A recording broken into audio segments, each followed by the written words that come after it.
Hey everyone, how are you? Hey, I'm sharing my week in the life of a fractional sales leader and my work and fitness life balance this week. So, three themes emerged during my past week as a fractional sales leader. There was CRM hygiene, there was coaching sales teams, and there was agreeing on a sales process. And by the way, each day I managed my 25 sit-ups, my 10 push-ups, combined with either a 6K walk or a 20 plus K bike ride. I was doing those and I continue to do those every day before I start my day at work. Anyway, back to my themes from the week. So, firstly, CRM hygiene. Salespeople must record and manage all their sales opportunities in a CRM.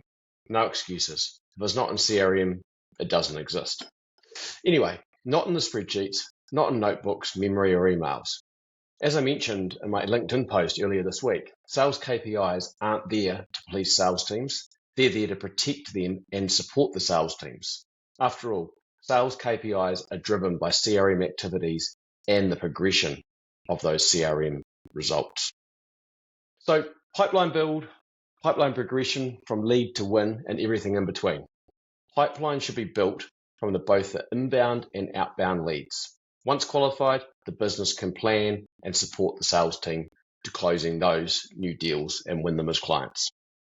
Disciplined CRM hygiene each week can and will help you progress opportunities and changes in pipeline at any time. So don't just do it once a week. Do it whenever something happens, whenever something changes with an opportunity. And kill those opportunities too. Don't let them linger and consume unnecessary time. My second point is about coaching sales teams. So I've really enjoyed being coached over the years. It's fun, it's interactive, it's trusting. So learning from other experiences, hearing their stories. No one is perfect. Everyone makes mistakes. Coaching can be a great sounding board too. And trust is inherent with coaching because if honesty isn't there, then trust is broken and no one learns anything. I coach sales teams regularly. I don't know everything.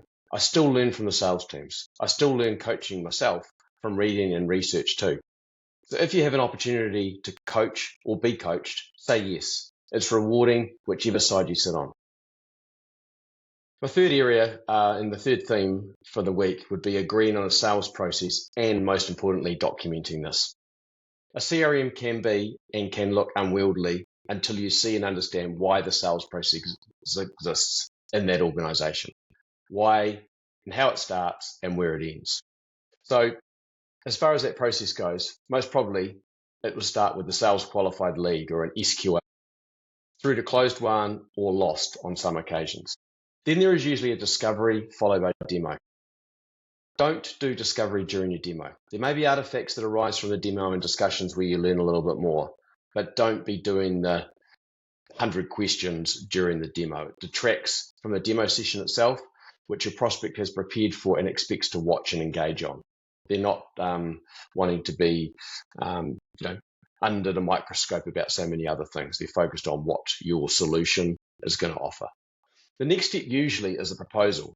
And if at all costs, I would always present my proposal face to face before leaving the proposal behind. Otherwise, you lose total control of the proposal and you may have made a mistake or the prospect misunderstands the proposal and rejects your proposal outright, unless you've actually got a voice and you can talk through with them.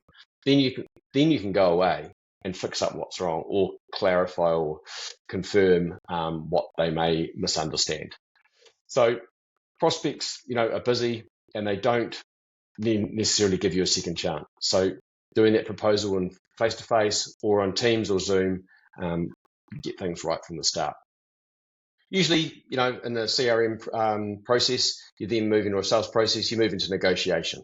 And that should take place following the agreed and accepted proposal, not before. Otherwise, it just derails everything for both parties. And always be prepared to negotiate, but make sure if you give something, then you get something back. A give-get scenario. So finally, closing that opportunity as a win in the final stage in your CRM. It's a final stage in the sales process. However, there's always still one stage more, and that is meeting with the client and doing a debrief on how you won or why you won. So then you can rinse and repeat that for your next opportunity. So anyway, let me know if you'd like to discuss any of my observed themes. And finally, exercise stats for this week. I've biked 53K, I've walked 26K. I've done 767 days in a row of sit-ups and 66 days in a row of push-ups. And I'm pretty happy about that. Thanks very much.